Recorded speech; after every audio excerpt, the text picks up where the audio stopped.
مولاي صل وسلم دائما أبدا على حبيبك خير الخلق كلهم।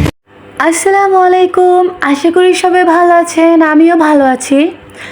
কিছুদিন আগের একটি ভিডিও নিয়ে আপনাদের মাঝে হাজির হলাম। নানা ব্যস্ততার কারণে ভিডিওগুলো শেয়ার করাই হয় না, গ্যালারিতেই থেকে যায়। এরকম অনেক ভিডিওই আমার গ্যালারিতে পড়ে আছে। কিছুদিন আগে আমার শ্বশুর রওনা দিয়েছে সৌদিতে হজের উদ্দেশ্যে। সেই দিন সকালে আমার খালা শাশুড়িরা তার সাথে দেখা করতে আসে। তার আগে আমার ফুপিও দেখা করে গিয়েছে। তারপরে এখানে আমার শ্বশুর তার ছেলে মেয়েদের সাথে এবং আমার শাশুড়ির সাথে ছবি তুলে নেয়। এখানে বন্যা আপু ছিল না, অবশ্য বন্যা আপু থাকলে তাদের ফ্যামিলিটা পূরণ হতো। তারপরে আমার দুই খালা শাশুড়ি আমার শ্বশুর শাশুড়ির সাথে দাঁড়িয়ে যায় ছবি তোলার জন্য। তারা ছবি তুলতেছে এবং সাইড দিয়ে সবাই উকিঝুঁকি দিয়ে তাদেরকে দেখতেছে। কিছুক্ষণ পরেই এখানে সবাই বসে পড়তেছে তার নানুজির সাথে ছবি তুলতে। সবাই নিজ নিজ জায়গায় বসে পড়তেছে ছবি তোলার জন্য।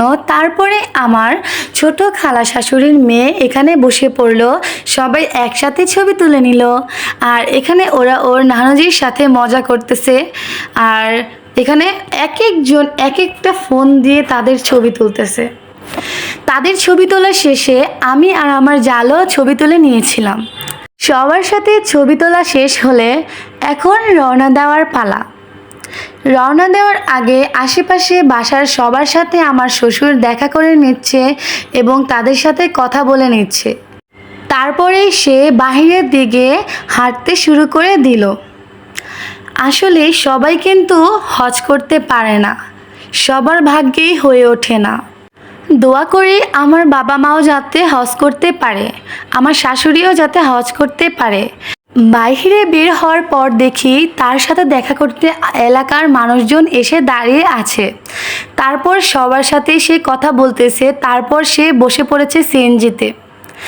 এমন একটা ঘটনা ঘটলো এখন যে সে সিএনজিতে বসার পর আমার শাশুড়ির কথা তার মনে পড়ে যায়। তারপরে সে আবার উঠে এসে আমার শাশুড়ির সাথে দেখা করে নেয়, আরেকবার কথা বলে নেয়। তাদের অনেক দিনের বৈবাহিক সম্পর্ক অবশ্যই একা যাচ্ছে, তাই হয়তো খারাপ লাগতেছে। তারপরে সিএনজিতে ওঠার পর গাড়িটা স্টার্ট দেওয়া শুরু করে দিল রওনা দেওয়ার জন্য। তার সাথে আমার ভাসুর এবং বড় ননাসের ছেলে গিয়েছিল।